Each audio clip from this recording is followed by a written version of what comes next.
بسم اللہ الرحمن الرحیم نحمدہ ونصلی ونسلم علی رسولہ الکریم اما بعد۔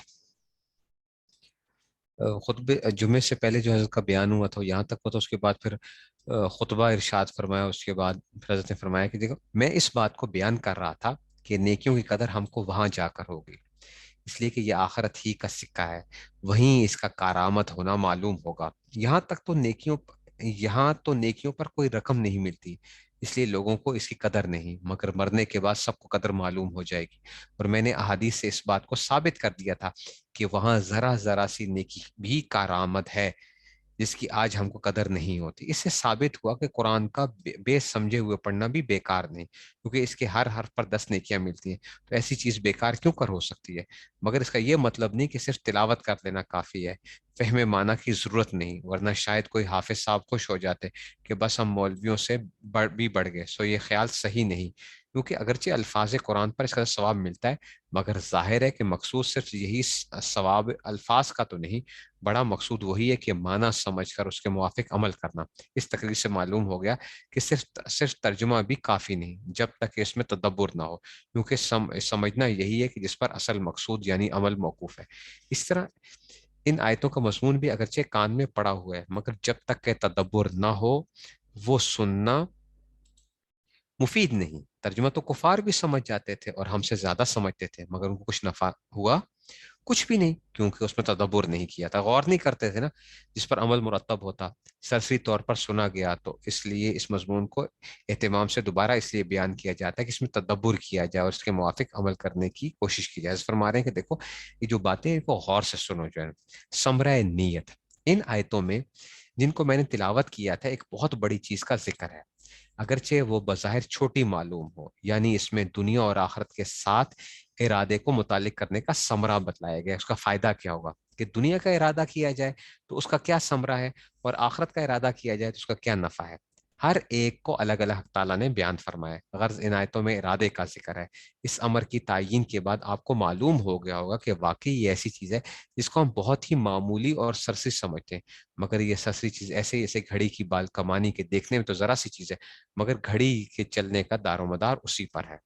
دیکھو آپ، نیت بہت اہم چیز ہوتی ہے زندگی کے اندر، تو ہوتی تو آپ کو بڑی چھوٹی نظر آتی ہے، لیکن کیا ہے، سارا دار و مدار اسی پر ہوگا۔ اور وجہ اس بے قدری کی یہ ہے کہ ارادہ ایک موجود غیر حصی ہے، یعنی آپ کو نظر نہیں آتا نا ارادہ کسی چیز کا، جو ہے وہ نظر نہیں آ رہا، آپ کو معلوم نہیں ہوتا، آپ ٹچ نہیں کر سکتے، کچھ وہ نہیں ہے، اس لیے ہم کو اس کی قدر نہیں۔ مگر واقع میں فکر و ارادہ وہ چیز ہے جس کے ترک کر دینے سے ہمارے سب اعمال بگڑ گئے، اور بہت سے اللہ والوں کے حالات و مقامات اس کی بدولت درست ہو گئے، یعنی ان کی نیتیں بڑی اچھی ہوتی ہیں اللہ والوں کی، ارادہ ان کا صاحب و ارادہ بہت بڑی چیز ہے، اس کو حقیر نہ سمجھا جائے۔ دنیا کے بھی سارے کام اسی کی بدولت چلتے ہیں، یہ بہت بڑی قوت ہے جو انسان میں رکھی ہوئی ہے۔ ایک مثال سے آپ اس کو واضح طور پر سمجھ سکتے ہیں۔ فرض کیجئے کہ ایک شخص کو جاڑے کے موسم میں اس حالت میں کہ بارش بھی ہو رہی ہے اور سردی بھی بہت ہے، گھر کے اندر بیٹھے بیٹھے پیاس معلوم ہوئی، اور پیاس بہت شدید معلوم ہوئی، مگر بوجہ تند ہوا یعنی ٹھنڈی ہوا کے باہر آنے کی ہمت نہیں ہوتی تھی۔ اس درمیان میں اس کے پاس حاکم کا حکم پہنچا کہ اس وقت فلاں جگہ آ کر، جو کہ شہر سے بہت فاصلے پر، ہم سے ملو۔ اب غور کیجئے کہ یا تو یہ شخص اس سردی کی حالت میں اندر سے صحن تک بھی نہیں آ سکتا تھا، اب وہ کون سی چیز ہے جس کو گھر کے اندر سے صحن تک اور صحن سے گھر کے باہر اور وہاں سے شہر کے باہر کئی میل تک بارش اور سردی میں لے جاتی ہے؟ وہ صرف قوت و ارادہ ہی ہے کہ پہلے ارادہ نہ ہوا تھا کیونکہ پیاس کوئی قوی محرک نہ تھی، اور اب ارادہ ہو گیا کیونکہ حکم حاکم بوجہ کسی قسم کی رغبت یا رہبت یعنی ڈر کی قوی محرک ہے جس نے اس کے قوت و ارادے کو حرکت دے دی، اور یہ کمبل لے کر تمام مصائب برداشت کرتا ہوا حاکم تک جا پہنچا۔ دیکھیں اب بہت سی چیزیں ایسی ہوتی ہیں، ویسے ہم جو ہے نا، ہمارے لیے کوئی کام کرنا بڑا مشکل لگ رہا ہوتا ہے، لیکن بیماری یا کچھ ہے، اور اسی وقت ہی اگر کسی حاکم کا حکم آ جائے کہ جناب فوراً مجھ سے ملنے کے لیے آؤ، تو ہم فوراً دوڑ دوڑے جاتے ہیں۔ تو کس وجہ سے؟ ارادہ، قوت ہوتی ہے۔ اب ارادے کی قوت معلوم کر کے جانو کہ ارادہ فی نفسی نہ کوئی بری شے ہے نہ اچھی، یہ اپنے حسن و قبا میں موقوف ہے اپنے مضافلے پر یعنی مراد پر، کہ ارادہ خود کوئی اچھی چیز یا بری چیز نہیں ہے، اصل چیز آپ کس چیز کا ارادہ کر رہے ہو، وہ کیا ہوگا اس کو دیکھنا پڑے گا۔ اگر اچھے کام کا قصد کیا جائے تو ارادہ وہ عمدہ ہے، اور تو وہ ارادہ عمدہ ہے، اور برے کام کا قصد کیے تو وہ ارادہ برا ہے۔ اچھے ارادے پر ثواب ملے گا اور برے ارادے پر اگر عمل ہو جائے تو گناہ لکھا جائے گا۔ اس سے بھی ارادہ کی عظمت معلوم ہوگی کہ کیونکہ کسی عمل پر جزا و سزا بدون ارادہ کے مرتب نہیں ہوتی، اور ارادے پر بدون عمل کے بھی گناہ و ثواب لکھا جاتا ہے۔ اگر بدون ارادے کوئی گناہ بھول چوک سے ہو گیا تو وہ معاف ہے، جیسے کہ حق تعالیٰ فرماتے ہیں کہ ربنا لا تؤاخذنا ان نسینا او اخطانا، یعنی بندوں کو تعلیم فرماتے ہیں کہ اس کا دعا کیا کرو، یا اللہ ہم سے بھول چوک ہو جائے تو ہم سے مواخذہ نہ کیا جائے۔ اور حدیث میں وارد ہے کہ اواخر سورہ بقرہ کی دعائیں مقبول ہو گئیں، یعنی جو سورہ بقرہ کے آخری جو صورتیں دعائیں ہیں وہ قبول، یعنی بھول چوک پر مواخذہ نہ ہوگا۔ اور ایک حدیث میں اس کو صاف لفظوں میں بیان کیا گیا کہ رفیع عن امتی الخطا والنسیان، کہ میری امت سے خطا و نسیان معاف کر دیا گیا، یعنی بھول چوک جو ہوتی ہے۔ بس اعمال میں تو سب لوگ جانتے ہیں کہ بدون ارادہ کے عمل معتبر نہیں ہوتا، مثلا نماز بدون نیت کے صحیح نہیں ہوتی۔ نیت کا نام ہی تو ارادہ ہے، یعنی نیت جو کرتے ہو، اگر بدون اس ارادے کے کوئی تمام دن نمازیں پڑھتا رہے تو سب فضول ہے۔ ارادہ نہ کرے، نماز کی نیت نہ کرے، اور ویسے ہی دل میں بھی نیت نہ ہو، نیت کا مطلب دل کے ساتھ ہوتا ہے، بس ویسے ہی کیا کر رہا ہے، اٹھ رہا بیٹھ رہا سجدے کر رہا ہے فلاں کر رہا ہے، تو اس کو ثواب نہیں ہے؟ اگر نیت کر کے 2 رکعت بھی پڑھ لے تو صحیح ہے۔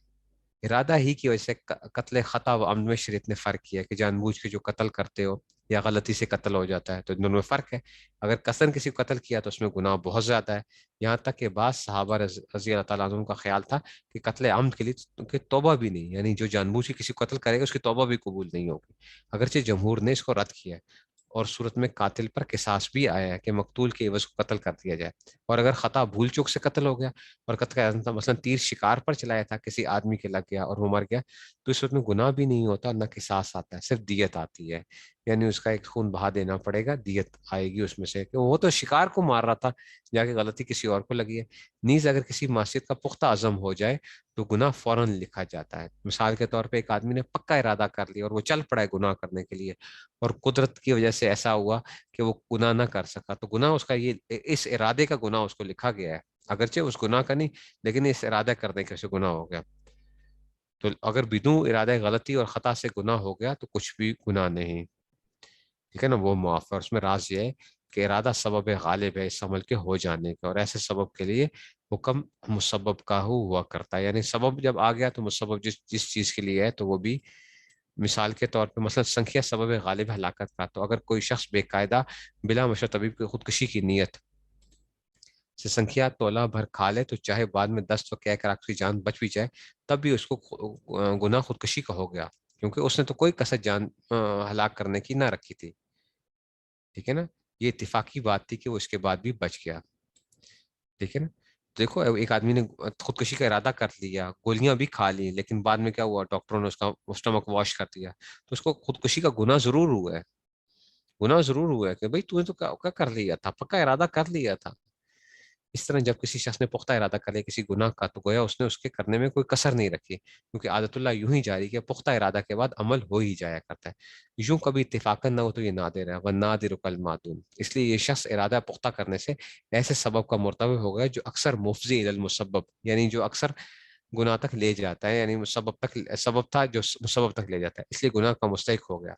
اس طرح کسی شخص نے نیک کام کا قصد کیا تو وہ ثواب کا مستحق ہو گیا، کیونکہ سبب کے بعد اکثر کام ہو جاتا ہے، کبھی نہ ہونا اتفاقی بات ہے، لہٰذا وہ مثل کرنے والوں کے سمجھا جائے گا اور اس کو اس عمل کا ثواب مل جائے گا۔ اب معلوم ہوا کہ ارادہ کتنی بڑی چیز ہے، کہ جو کہ عمل کے وجود کے لیے سبب غالب ہے، جس کے بعد اکثر کام ہو جاتا ہے، یہاں تک شریعت میں کہ اس کو عمل ہی کے مثل شمار کیا گیا۔ تو ارادہ اپنا کیا کر لیں، اچھی نیت کر لیں، اچھے کام وہ کر لیں، نیت آپ کی وہ ہونی چاہیے، اور گناہ کا ارادہ ہی نہ کریں، گناہ کی طرف جائیں ہی نہ، بھاگیں ہی نہ، تو اس میں سے تو اللہ تعالی ہم سب کو جو ہے وہ اچھی نیتیں کرنے کی توفیق نصیب فرمائے۔ وآخر دعوانا الحمد للہ رب العالمین۔